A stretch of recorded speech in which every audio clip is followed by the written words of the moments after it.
नमस्कार सर्व शिक्षक बंधू आणि भगिनी. उद्या म्हणजे शुक्रवार दिनांक 4 मार्च 2022 पासून HSC म्हणजे 12वीची परीक्षा सुरू होत आहे. तर ह्या परीक्षेसाठी आवश्यक असणारी फॉर्म नंबर 1 ते 3 कसे भरायचे या संदर्भात मी आपल्याला इथे सांगणार आहे. हा तुम्हाला जो समोर दिसत आहे तो आहे फॉर्म नंबर 1. बहुतेक सर्वांनी सुपरविजन केलेलं आहे, परंतु अचूक काम होण्यासाठी काही गोष्टींची रिव्हिजन आवश्यक असते. सर्वात प्रथम आपण या ठिकाणी केंद्राचं नाव टाकायचं आहे. बघा या ठिकाणी आता जागा कमी आहे त्यामुळे शॉर्टमध्ये नाव टाका HJV दौंड. त्यानंतर या ठिकाणी केंद्र क्रमांक टाकायचा आहे. इथे बघा केंद्र क्रमांक. त्यानंतर या ठिकाणी ब्लॉक क्रमांक टाकायचा आहे, ज्या ब्लॉकवर आपण सुपरविजन करतोय 1 2 3 काय असेल ते. त्यानंतर विषय क्रमांक, पेपर क्रमांक, विषयाचे नाव, इथं खाली दिनांक आणि सत्र काय असेल ते. समजा आता या ठिकाणी मी पहा एक फॉर्म भरलेला आहे, तुम्हाला या ठिकाणी मी दाखवतो. इथे केंद्राचं नाव आपण इथं टाकलेलं आहे HJV दौंड शॉर्टमध्ये. त्यानंतर केंद्र क्रमांक 192/1 असं का टाकलं तर यावर्षी बरेचसे उपकेंद्र आहेत आणि आपलं हे मुख्य केंद्र असल्यामुळं त्याला 1 नंबर दिलेला आहे. समजा विठाबाई चव्हाण कन्या विद्यालय असेल तर त्याला उपकेंद्र क्रमांक 2 आहे, त्यांनी 192/2 असं टाकायचं आहे. म्हणजे 192 हे झालं मेन केंद्र, मेन सेंटर, आणि ऑब्लिक जे काय असेल सब सेंटरचा नंबर तो टाकायचा आहे. ब्लॉक नंबर 1ला सुपरविजन असेल तर या ठिकाणी ब्लॉक नंबर 1 येईल. त्यानंतर विषय क्रमांक, समजा इंग्लिश असेल तर 01 हा विषय क्रमांक. सब्जेक्ट नंबर जो आहे तो क्वेश्चन पेपरवर असतो, बारकोडवर सुद्धा असतो. पेपर क्रमांक डॅश या ठिकाणी आलेला आहे, कारण पूर्वी कसं होतं काही विषयांना 2 पेपर होते किंवा अजूनही आहेत. उदाहरणार्थ कॉम्प्युटर सायन्स पेपर 1 पेपर 2. तर मग पेपर 1 का पेपर 2 ते तिथं टाकायचं असतं. इंग्लिशला पेपर 1 पेपर 2 असं काही नाही, त्यामुळे डॅश येईल. त्यानंतर विषयाचं नाव इथे इंग्लिश येईल. त्यानंतर दिनांक 4/3/2022 काय असेल ती तारीख, आणि सकाळ सत्र असेल तर सकाळ ठेवायचं आणि दुपार सत्र ते जे आहे ते खोडायचं आहे. इथे कोपऱ्यात या बाजूला आपल्या शाळेचा इंडेक्स नंबर टाकायचा आहे. समजा आपली शाळा सेठ ज्योतिप्रसाद विद्यालय असेल तर J1104-001. आता दुसरं उपकेंद्र असेल तर त्या शाळेचा इंडेक्स नंबर वेगळा असेल, त्यांनी तो इंडेक्स नंबर त्या ठिकाणी टाकायचा आहे. त्यानंतर या ठिकाणी काही महत्त्वाच्या सूचना दिलेल्या आहेत. त्या सूचना कोणत्या आहेत आणि त्या फार महत्त्वाच्या आहेत. एका परीक्षा कक्षातील प्रत्येक विषयासाठी वेगवेगळा फॉर्म 1 आणि फॉर्म 2 वापरावा. म्हणजे एखाद्या ब्लॉकमध्ये समजा जर 25 विद्यार्थी असतील, पण त्या 25 पैकी 15 विद्यार्थ्यांचा एक विषय आणि 10 विद्यार्थ्यांचा दुसरा विषय असेल तर 2 फॉर्म वापरावे लागतील. परंतु सर्वांचा एकच विषय असेल तर एकच फॉर्म वापरायचा आहे. त्यानंतर जी सूचना आहे ती काय आहे, बैठक क्रमांक, बारकोड, स्टिकर क्रमांक व अन्य माहिती विद्यार्थ्याने इंग्रजीमध्ये नोंदवून स्वाक्षरी करावी.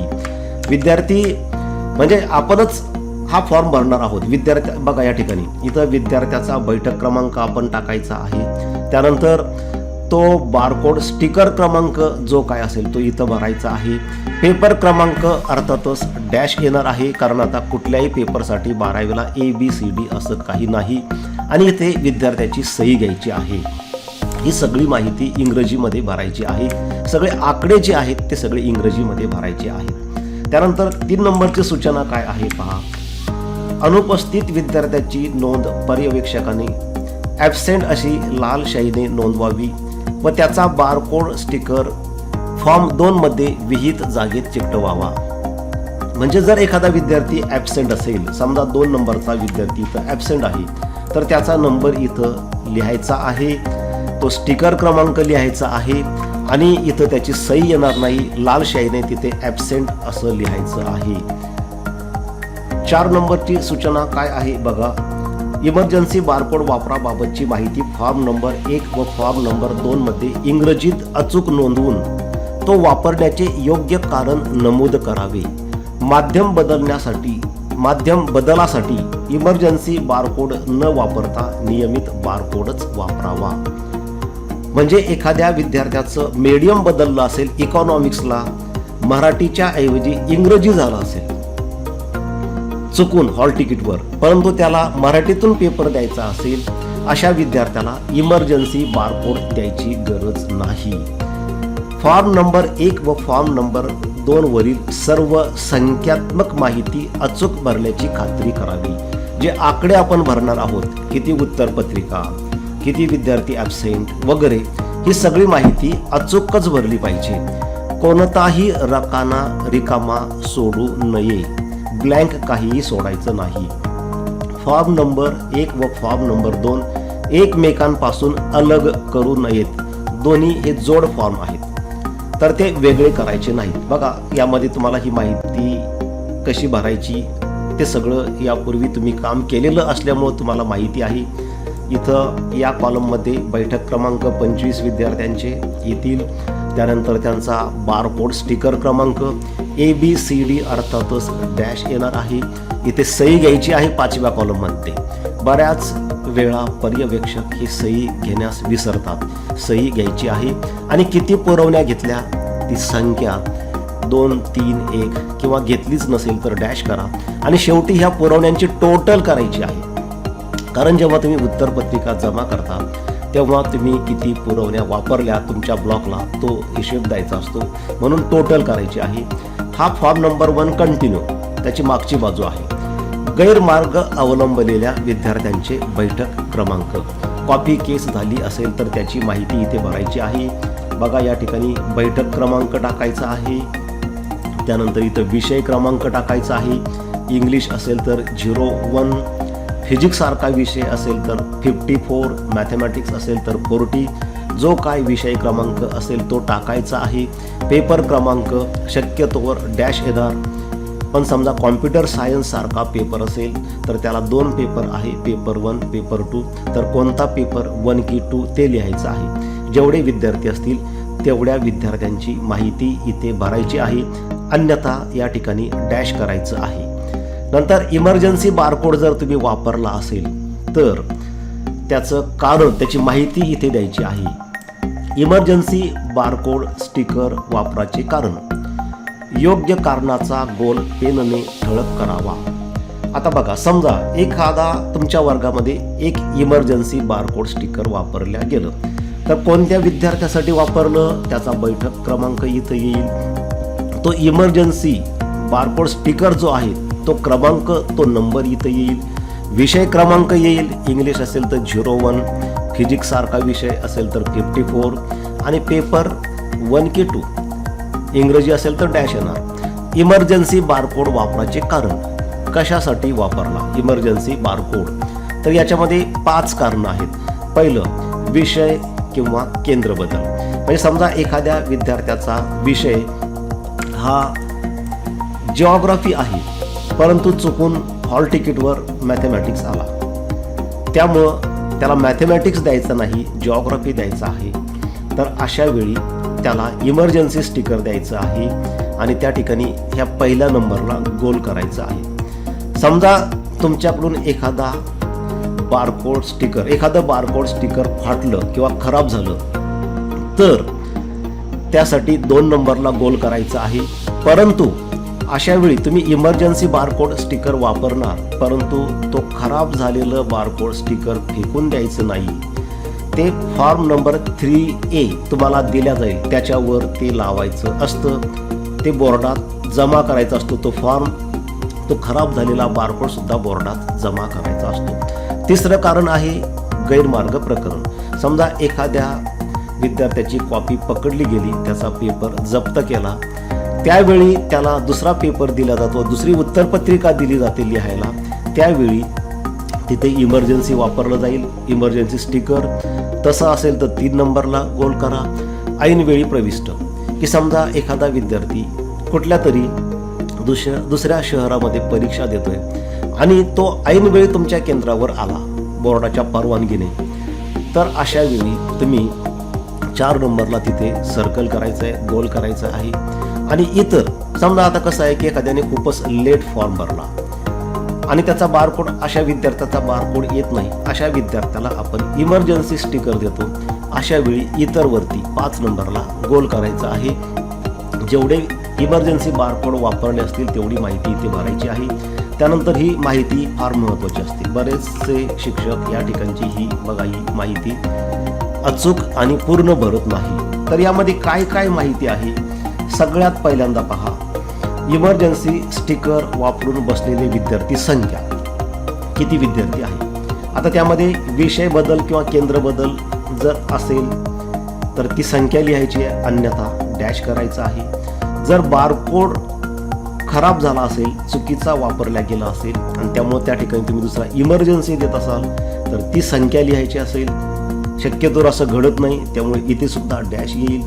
त्यानंतर कॉपी केस झाल्यामुळं तुम्हाला वापरावं लागलं असेल तर ती संख्या तिथं येईल. ऐनवेळी प्रविष्ट झाला असेल तर ती संख्या त्या ठिकाणी येईल. असे टोटल मग आणि इतर ही संख्या तुम्ही त्या ठिकाणी अशा पद्धतीने लिहायची आहे. नंतर गैरमार्ग केलेली विद्यार्थी संख्या, समजा तुमच्या वर्गात एक कॉपी केस झाली तर या ठिकाणी 1 असं येईल. ॲबसेंट किती आहेत अनुपस्थित विद्यार्थी, समजा 1 ॲबसेंट असेल तर 1 येईल. उपस्थित किती, समजा 25चा ब्लॉक आहे त्यातला 1 ॲबसेंट असेल तर याचा अर्थ 24 विद्यार्थी प्रेझेंट आहेत, तर उपस्थित विद्यार्थी संख्या इथं 24 येईल आणि एकूण उत्तरपत्रिका अर्थातच 24 येतील. आणि शेवटी या ठिकाणी बघा इथं आहे पर्यवेक्षकाची स्वाक्षरी व नाव. बऱ्याच वेळेस पर्यवेक्षक हे स्वाक्षरी करण्याचे विसरतात. ती स्वाक्षरी फार महत्त्वाची असते. नुसती स्वाक्षरी करायची नाही तर त्याच्या खाली नाव सुद्धा लिहायचं आहे, कारण ती सही कोणाची आहे हे केंद्र संचालकाला समजलं पाहिजे. त्यानंतर इथं केंद्र संचालक, उपकेंद्र संचालक, स्वाक्षरी व नाव. आता शक्यतोवर कसं आहे की समजा 35 ब्लॉक आहे तर मग केंद्र संचालकाला एवढ्या 35 ब्लॉकवर नावं लिहावे लागेल स्वतःचं, तर त्याऐवजी पर्यवेक्षकांनी या ठिकाणी खाली केंद्र संचालकाचं नाव लिहावं. त्यानंतर केंद्र संचालक त्या ठिकाणी सही करेल. आता हा फॉर्म नंबर 1 आहे. नंतर फॉर्म नंबर 2 जो आहे, इथं फॉर्म 2 कंटिन्यूड म्हटलंय, तर आपण हा जो फॉर्म बघितला याच्या आधी सेम तसाच तो फॉर्म आहे, त्यामध्ये काही बदल नाही. बघा या ठिकाणी तुम्हाला एक संख्या इथं भरून दाखवलेली आहे. तर अशा पद्धतीने माहिती त्या ठिकाणी भरायची आहे. त्यानंतर समजा इथं आता हा फॉर्म 2 आहे, बघा या ठिकाणी फॉर्म 2 इथं दिलेलं आहे, फॉर्म 2.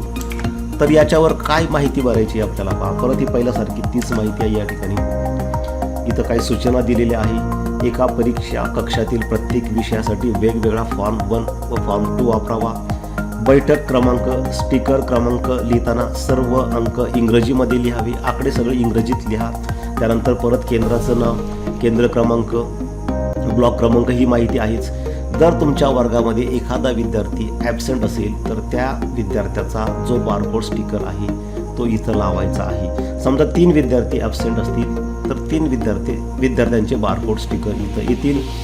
हा झाला फॉर्म नंबर 1 आणि 2. त्यानंतर उत्तरपत्रिकेवर विद्यार्थी माहिती बरोबर भरतात की नाही ते चेक करा. माझ्याकडे आता बोर्डाची उत्तरपत्रिका नाही, परंतु सराव परीक्षेची उत्तरपत्रिका आहे जी बोर्डाच्या उत्तरपत्रिकेसारखीच आहे. त्यामध्ये ह्या गोष्टी बघा या ठिकाणी म्हणजे विद्यार्थ्याचा बैठक क्रमांक अंकामध्ये आणि त्यानंतर अक्षरामध्ये, हॉल तिकीटवर बघून विद्यार्थी नंबर बरोबर भरतो की नाही तो आपण स्वतः चेक करायचा आहे. नंबर चुकला असेल तर तो दुरुस्त करून घ्यायचा आहे. त्यानंतर हे वर्ग व तुकडी नसतं बोर्डाच्या परीक्षेला. त्यानंतर परीक्षार्थीची सही, बऱ्याच वेळेस या ठिकाणी विद्यार्थी सही करत नाही. ती सही विद्यार्थी हॉल तिकीटप्रमाणे बरोबर करतो की नाही ते चेक करा. आपल्या वर्गात डमी विद्यार्थी तर नाही ना, हे हॉल तिकीटवरून चेक करा. त्यानंतर या ठिकाणी पर्यवेक्षकाची स्वाक्षरी आहे, म्हणजे तुम्ही सुपरविजन करत असताना तुमची सही इथे पाहिजे, सही विसरता कामा नये. त्यानंतर या ठिकाणी सेंटर नंबर आपला आहे हॉल तिकीटवर, तो असतोच, तो बघून तिथं विद्यार्थ्यांना भरायला सांगा. त्यानंतर या ठिकाणी इथं बारकोड स्टिकर जो आहे तो लावायचा आहे. ज्या विद्यार्थ्याचा बारकोड असेल त्याच विद्यार्थ्याच्या आन्सर पेपरवर तो लावा, याचा त्याला होऊ देऊ नका. हॉल तिकीटवरून चेक करून घ्या. आणि शेवटी नंतर इथं आपल्याला होलोग्राफसुद्धा लावायचा आहे, जेणेकरून उत्तरपत्रिकेवरची त्या विद्यार्थ्याची सर्व वैयक्तिक माहिती, गोपनीय माहिती ती झाकली जाते आणि कुणाची उत्तरपत्रिका आहे ते कळत नाही. इथे खाली काही माहिती भरायची असते. बऱ्याच वेळी असं लक्षात येतं की ही माहिती भरली जात नाही. इथं विषय टाकायचा आहे, कोणताही विषय असेल तो, इंग्लिश, मराठी, हिंदी. त्यानंतर पेपर 1, 2 जर असेल तर, नाहीतर डॅश येईल, डेट टाका, उत्तरलेखनाची भाषा इंग्लिश, मराठी, हिंदी काय असेल ते. आणि इथं बऱ्याच वेळेस विद्यार्थी किती सप्लिमेंट्स घेतल्या ते लिहित नाही. समजा एखाद्या विद्यार्थ्याने एकही सप्लिमेंट घेतली नसेल तर इथं 1 + 0 = 1 असं येईल. समजा त्याने एक सप्लिमेंट घेतली असेल तर 1 + 1 = 2. हे अशा पद्धतीने ही माहिती विद्यार्थ्यांनी नीट भरली की नाही ते चेक करून घ्या. आणि सप्लिमेंटवर सुद्धा बघा, आता ही उत्तरपत्रिका झाली, सप्लिमेंटवर सुद्धा ही सगळी माहिती विद्यार्थ्यांनी अचूक भरली की नाही ते बघा. आणि शेवटी सप्लिमेंटवर सुद्धा होलोग्राफ लावायचा असतो, जेणेकरून त्याचा नंबर, त्याची माहिती, त्याची सही, तुमची सही, ह्या सगळ्या गोष्टी झाकल्या जातील. समजा जिओग्राफीसारख्या विषयाला जर त्यांनी मॅप यूज केला असेल, नकाशा वापरला असेल, तर त्यावर सुद्धा ही सगळी माहिती भरायची असते. आणि शेवटी त्याच्यावर सुद्धा तुमची सही, विद्यार्थ्याची सही, या सगळ्या गोष्टी असतात. आणि शेवटी होलोग्राफ लावायचा असतो. थँक्यू.